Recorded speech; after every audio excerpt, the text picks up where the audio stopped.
नमस्कार दोस्तों, YouTube channel Verma academy पर आपका स्वागत है। दोस्तों, हिंदी व्यावहारिक व्याकरण में पदबंध विषय पर कई सवाल पूछे जाते हैं। तो पदबंध क्या है?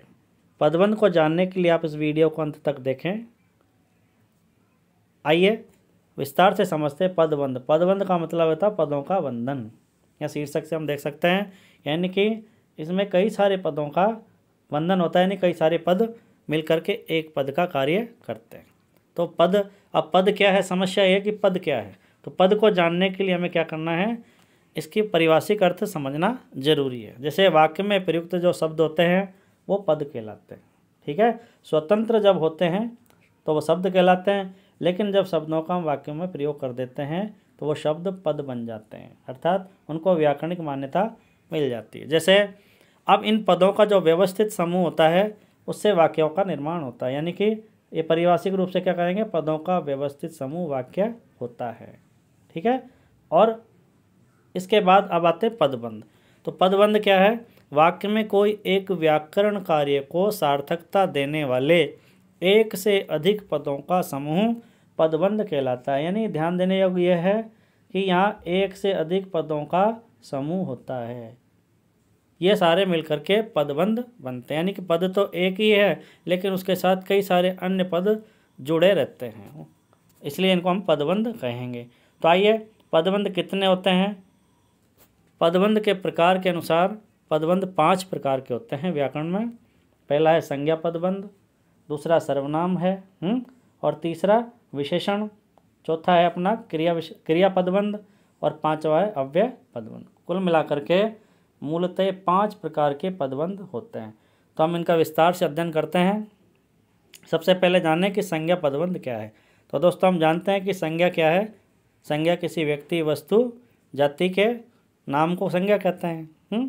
तो उन संज्ञाओं से जो पदबंध बनता है, देखिए, जो पदबंध वाक्य में संज्ञा पद का काम करता है, अर्थात सारे पद मिलकर के किसी संज्ञा का काम करते हैं। जैसे इस उदाहरण में अपन देख सकते हैं कि बराबर की कोठी में रहने वाला व्यक्ति चूड़ी बेचने का काम करते हैं। तो यहाँ पर किसी व्यक्ति के बारे में कहा गया। ये व्यक्ति देखिए, ये कौन है? बराबर की कोठी में रहने वाला। तो यहाँ पर इसके साथ जुड़े जितने भी शब्द है, ये पद देखिए, सब मिलकर के एक ही काम कर रहे हैं। अर्थात किसके बारे में कहा जा रहा है?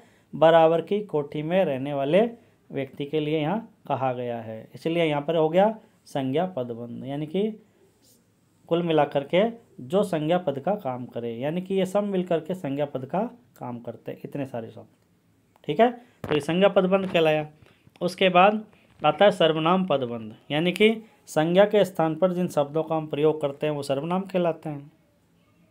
तो सर्वनामों से जो पदबंध बनता है, देखिए, सर्वनामों से बनने वाला पदबंध, जैसे देखिए, मुझ गरीब पर दया दिखाने वाले आप वास्तव में भगवान है, ये उदाहरण है ना। तो यहाँ देखिए आप, ये पदबंध यहाँ से और यहाँ तक, जैसे आप जो शब्द है ये सर्वनाम है ना, तो इसके साथ जुड़े हुए जितने भी पद है, ये शब्द है, ये सब मिलकर के एक ही काम कर रहे हैं, अर्थात ये सर्वनाम पद का निर्माण कर रहे हैं, और सब मिलकर के सर्वनाम पदबंध कहलाते हैं। जैसे आप शब्द, आप से हम यहाँ पहचान सकते हैं आप, और आपके साथ जुड़े हुए सारे शब्द हैं, ये मिलकर के पदबंध का निर्माण करते हैं, तो ये कहलाएंगे सर्वनाम पदबंध। अब आते हैं अगला, विशेषण पदबंध, यानी कि संज्ञा और सर्वनाम की जो विशेषता बताते हैं वो विशेषण कहलाते हैं। और विशेषणों के, यानी विशेषणों से मिलकर के जो पदबंध बनता है ना, वो विशेषण पदबंध कहलाता है। जैसे यहाँ देख सकते हैं अपन कि घर से भागा हुआ गोपाल आज लौट आया। इस उदाहरण में देख सकते हैं, घर से भागा हुआ है गोपाल, कैसा व्यक्ति है? घर से भागा हुआ, तो इसका ये विशेषण का काम कर रहा है यहाँ पर, घर से भागा हुआ। तो ये देखिए विशेषण के रूप में, देखिए यहाँ पदों का निर्माण हुआ और संज्ञा अथवा सर्वनाम की यहाँ विशेषता बताई गई। तो यानी गोपाल संज्ञा है और इसकी विशेषता क्या है? घर से भागा हुआ। तो यहाँ हुआ विशेषण पदबंध। उसके बाद क्रिया पदबंध, यानी कि यहाँ क्रियाओं के रूप में, अब संज्ञा मतलब सर्वनाम, संज्ञा या सर्वनाम अथवा कर्ता के द्वारा जो काम किया जाता है वो क्रिया कहलाती है, क्रियापद। और इन क्रियापदों का जो समूह होता है, ये मिलकर के क्रिया पदबंध का निर्माण करती है। जैसे देखिए, पहला उदाहरण है इसमें, आशना दूध पीकर सो गई। इस उदाहरण में हम देख सकते हैं पीकर सोना, देखो पीकर सो गई, यहाँ तक देखिए, पूरा का पूरा ये एक ही पदबंध है, यानी कि ये क्रिया पदबंध कहलाएगा। पीकर, सोना, जानना, ये सारे के सारे मिलकर के एक ही अर्थ देते हैं, तो ये क्रिया पदबंध कहलाएगा।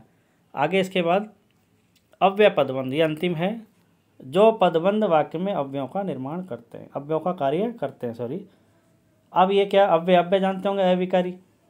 अविकारी यदि हमने आपने पहले पढ़ा हो अव्यय, तो अव्यय देखिए यहाँ पर पहले उदाहरण में इसमें दे रखा है कि पिछले दिनों की अपेक्षा आज सर्दी अधिक है, तो यहाँ देख सकते हैं अपन ये अव्यय है कि अपेक्षा, ये अव्यय है और इस अव्यय का यहाँ विस्तार किया गया पिछले दिनों की अपेक्षा, यानी कि इसके साथ और भी पद जुड़े हुए हैं, तो ये सब पद मिलकर के क्या होते हैं, अव्यय पदबंध का निर्माण करते हैं। तो ये देखिए ये इसका अव्यय हुआ पिछले दिनों की अपेक्षा, तो कुल मिलाकर के सब मिलने से अव्यय पदबंध बना। तो मित्रों पदबंध के प्रकार हुए 5, संज्ञा, सर्वनाम, क्रिया, विशेषण और अव्यय। तो इस प्रकार हम इसे जानेंगे और समझें। तो मित्रों यदि आपको ये वीडियो अच्छा लगा तो इसे लाइक, कमेंट, अपने मित्रों में शेयर कीजिए और मेरे चैनल को सब्सक्राइब अवश्य कीजिए। धन्यवाद, नमस्कार।